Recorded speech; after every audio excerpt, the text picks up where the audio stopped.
Mister x. जी भाई mister x साहब। जी सलाम मुफ्ती साहब। हाँ इस्लाम जी।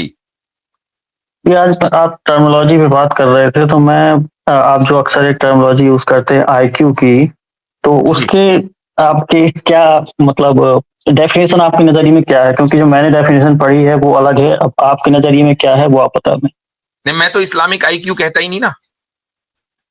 नहीं तो मैंने आप अगर आईक्यू कभी कहते कहा हैं हो तो मैंने अगर कहा हो कि इस्लामिक आईक्यू, तो अब आप कहें कि भाई आईक्यू की डेफिनेशन इस्लामी एतबार से क्या है, तो आपने जो डेफिनेशन पढ़ी है आप वो बता दीजिए, हम उसी को अडॉप्ट कर लेंगे।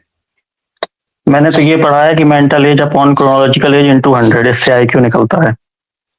ठीक है, तो आप मुझे एक बात बताएं कि क्या हमारे नौजवान के जो बुनियादी कॉन्सेप्ट्स नहीं समझ सकते, बुनियादी चीजें, छोटी छोटी चीजें जो है जो नहीं समझ सकते, और सिवाय इसके कि वो एक दूसरे को गालियां देने में लगे हुए हैं, व्हाट अबाउटिज्म उनका सबसे बेहतर हथियार है, तो क्या आप ये कह सकते हैं कि वो आईक्यू लेवल उनका बड़ा जबरदस्त होगा?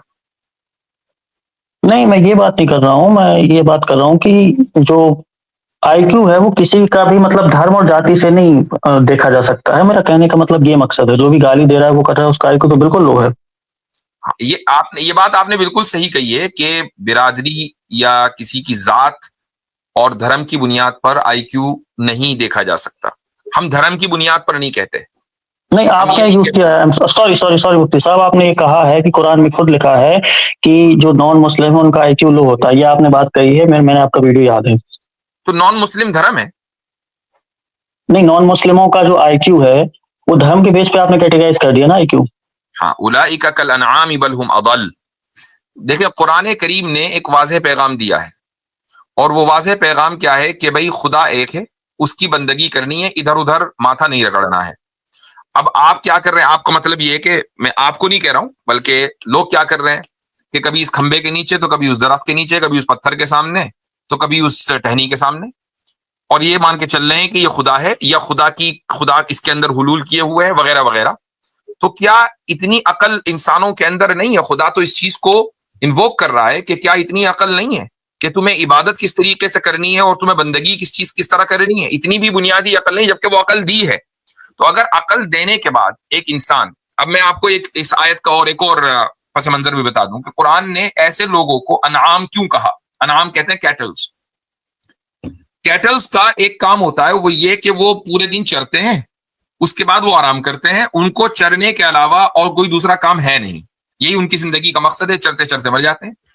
एक आदमी के जिसकी जिंदगी का मकसद सिर्फ ये हो कि मुझे पेट पूजा करनी है, मुझे अपने मालिक से, अपने क्रिएटर से कोई लेना देना नहीं है, मुझे अच्छे काम नहीं करने हैं, मुझे उस मालिक को नहीं पहचानना है, मुझे अगली जिंदगी के लिए कोई तैयारी नहीं करनी है, तो मुझे आप बताएं कि क्या फिर वो कैटल जैसा ना हुआ कि उसका काम सिर्फ ये कि वो सुबह निकले, शाम को घर आ जाए, पेट पूजा करे और पढ़ के सो जाए? उसको ये तमीज ना हो कि मेरा कोई बनाने वाला और रब है कि जिसने मुझे ये मौका दिया कि मैं दिन भर चरूं। तो अगर ये भी अगर वो नहीं कर सकता, तो फिर उन कैटल से बदतरी हुआ कि उनके पास तो अकल नहीं है, इसलिए आप उनको एक्सक्यूज दे सकते हैं, लेकिन आपके पास तो अकल है। नहीं, मैं वो आप मेरी बात समझे नहीं। आप जो टर्म यूज करते हैं आईक्यू, जैसे आइंस्टीन का एग्जांपल लूं, उसका आईक्यू कहा जाता है कि 160 था। मुझे नहीं लगता हम लोग यहाँ जितने लोग गुफ्तगू कर रहे हैं किसी का भी उसके आसपास भी होगा। तो ठीक है। इस बेस पे मैं कह रहा हूँ या तो आप आगे से आप आईक्यू टर्म यूज ना करें, क्योंकि जी वो किसी का इंसान का भी ज्यादा हो सकता है। अब जी। आईक्यू की मिसाल दे दूंगा। अभी लाहौर में एक इंसिडेंट हुआ, तो उसमें मैं बता क्या दूं। कहूँ, मैं नहीं नहीं, वो देखिए मॉब का आईक्यू बिल्कुल ठीक होता है, वो आप यानी 5 साल के बच्चे जैसा होता है ये। आप वो मिसाल मुझे ना दें, जो मॉब का जो आईक्यू वो हमेशा लो ही होगा। What I am trying to say कि जब हम ये कहते हैं कि आपको आईक्यू की प्रॉब्लम है, इसका मतलब ये कि आप बेसिक चीजें नहीं समझ सकते। हम ये नहीं कह रहे कि किसी का गैर मुस्लिम का आईक्यू बढ़ा हुआ नहीं हो सकता, लेकिन जिन लोगों ने अपने शिर्क को जस्टिफाई किया है और वो हर जगह माथा रगड़ रहे हैं, उनमें वो लोग भी हैं कि जो अपने आप को मुसलमान आइडेंटिफाई करते होंगे और शिर्क के दलदल के अंदर मुब्तला हैं, हम उनको भी कह रहे हैं। ठीक है, जो अपना माथा हर जगह रगड़ देते हैं, तो ये आईक्यू का ही मसला है कि वो बेसिक चीजें नहीं समझ पा रहे हैं, जबकि वो खुद से, मेरे बताने से नहीं, आपके बताने से नहीं, आमिर भाई या किसी और दाई के बताने से नहीं, खुद से ये चीजें समझ सकते हैं। तो खैर, आपका कमेंट आ गया, अब अगर कोई दूसरी बात कहनी हो तो करें। जी, मैं एक सवाल कर लूँ, मैं ये तो मैंने टर्मिनोलॉजी के हिसाब से आज से कर लिया, बट मुझे लगता है कि आईक्यू वर्ड यूज़ करना उचित नहीं होगा, कुछ और शब्द अगर आप ढूँढ सकें तो वो ज़्यादा बेटर होगा। मुझे ऐसा लगता है, पर्सनल फीलिंग मेरी अब ऐसी मैं है। जब जानवर इस्तेमाल करूंगा फिर आपको बुरा लगेगा, जबकि खालिस कुरान नहीं, की तरफ। नहीं, मैं तो देखिए एक खुदा को मानता हूँ, बाकी आप मेरी आइडियोलॉजी इतनी जी जानते हो तो मैं हिंदू धर्म में पैदा हुआ था, लेकिन इतना तो मैंने समझ से कर लिया, मैं टीचर हूँ, 11th-12th को मैथ्स पढ़ाता हूँ, पीजीटी टीचर हूँ। तो ठीक है। इतना तो मैंने बचपन से समझ लिया था कि जो खुदा है हाँ वो तो आप एक ही है। मुकम्मिल नहीं है माशाल्लाह। जी, जबकि आप मुसलमान नहीं नहीं आप है। सा नहीं आप शामिल भी कर जी, लेंगे अगर, तो उसमें मुझे कोई ये वो दिक्कत नहीं होगी। तो भाई देखिए ने मैं क्योंकि आपको खुद ही कह रहा हूँ कि आप मुसलमान न होने के बावजूद आपको मैं शामिल नहीं कर रहा हूँ। जी, गो नहीं, हेड। मुझे कोई प्रॉब्लम नहीं है। भाई ने जो बात की है कि वो सनातन बैकग्राउंड से आए हैं। वैसे तो ये है कि वेदों में भी जो महापापी और जानवर से तुलना की गई है, वो ऐसे लोगों की गई है कि जो एक ईश्वर को नहीं मानते, ना उसकी भक्ति करते हैं, और सिर्फ दुनिया की लज्जतों में और लाभों में लगे रहते हैं। एक तो ये चीज बिल्कुल। है। दूसरी ये चीज है कि ये जो टर्म इस्तेमाल की गई है ना, ये पर्सपेक्टिव है, दृष्टिकोण है। मिसाल के तौर पर जो आईक्यू है वो एक स्टैंडर्ड टेस्ट है जिसको पास करके ह्यूमन इंटेलिजेंस को मेजर किया जाता है। अब वो जिन लोगों ने तैयार किया हुआ है वो भी इंसान है, उनका पर्सपेक्टिव है। क्वाइट पॉसिबल कि जो साइंस की फील्ड के अंदर जिसका आईक्यू देखा जा रहा है वो नॉर्मल डेली रूटीन के अंदर बहुत डम हो। मिसाल के तौर पर नेशनल ज्योग्राफिक चैनल ने ही जीनियस सीरीज बनाई थी आइंस्टाइन के ऊपर। उन्होंने आइंस्टाइन को बड़ा डम दिखाया है फैमिली लाइफ में, अपनी फैमिली के अंदर और रिलेशनशिप के अंदर, शादी ब्याह के मामलात के अंदर। मगर वहीं जब साइंस के अंदर आप अप्लाइड फिजिक्स या थियोरेटिकल फिजिक्स के अंदर देखते हैं, उस बंदे का आईक्यू जो है ना वो आसमान से बातें करता है। तो ये दृष्टिकोण है, आपकी एंगलिंग है, आपका क्या उसको कहना चाहिए, पैराडाइम है, जिसमें आप बैठकर चीजों को देखते हैं। रिलीजन के कॉन्टेक्स्ट में या बिलखुसूस इस्लाम के कॉन्टेक्स्ट में जो हकीकी कामयाबी है वो आखिरत की है। अब उसमें जो इंसान उसके लिए कोशिश नहीं कर रहा ना, उसको बेवकूफ माना गया है। ये माना गया है कि वो दुनिया की जिंदगी को ही सब कुछ समझ बैठा है, जबकि इसके बाद की जिंदगी है।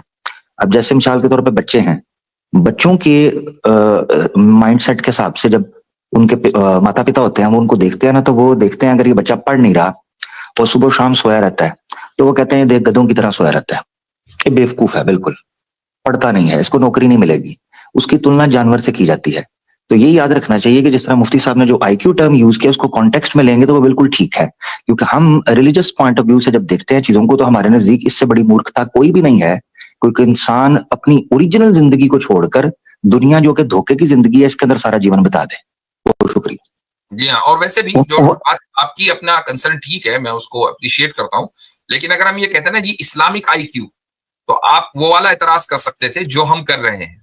हम उसके लिए उसका साथ इस्लामिक की टर्म इस्तेमाल नहीं करते। खैर, अब लेट्स मूव ऑन। आपका जो सवाल है वो रख लीजिए। जी, जैसे मैं अभी अक्सर एक हदीस पढ़ रहा था कि उसमें लिखा था, अल्लाह पे तवक्कुल करने वाली बात लिखी हुई थी कि पहले आप ऊँट बांधें फिर तवक्कुल करें, उसके पहले तवक्कुल करने की ना सोचें। सही। लेकिन इसी इसी के अदल में और दूसरी तरफ देखता हूँ अगर बदल के, तो शायद जंगे बदर का वाकया है कि जब किसी ने रसूल अल्लाह से पूछा कि सबसे बेहतरीन शख्स कौन है या मुसलमान कौन है, तो उन्होंने बाकी उदाहरण तो दिए कि नमाज ज़कात वाले, लेकिन साथ में ये बॉडी आर्मर वाला भी कह दिया कि जो बॉडी आर्मर उतार के और जंग में कूद जाता है, वो साहबी जंग में कूद गए और फिर बाद में शहीद हो गए। और उसके अपोजिट देखा गया कि रसूल अल्लाह जंगों में डबल बॉडी आर्मर के साथ जा रहे हैं, तो ये अपोजिट बात लगती है मुझे। मुझे वो हदीस का रेफरेंस दीजिए जरा। मुझे हदीस तो इस समय याद नहीं है, बट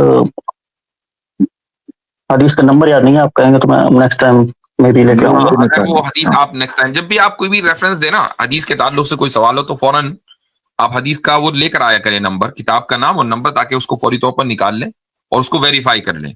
क्योंकि बहुत सी मरतबा ऐसा होता है, मान लीजिए वो इब्न माजा में है या कहीं और है, नसाई में है, और उसकी सनद में कोई चीज है, या वो किसी वही बात आप वसल्लम ने दूसरी हदीस में एग्जैक्टली किसी दूसरे रिपोर्टर ने उसको नरेट किया है जो ज्यादा ऑथेंटिक है, लेकिन उसमें वो पॉइंट नहीं है। तो थोड़ा सा हम उसको देख लें, ताकि तभी मैं उस पर कोई कमेंट कर पाऊंगा। ओके, मैं नेक्स्ट टाइम देख लूंगा उसको। ठीक है, चलें। ओके। जी।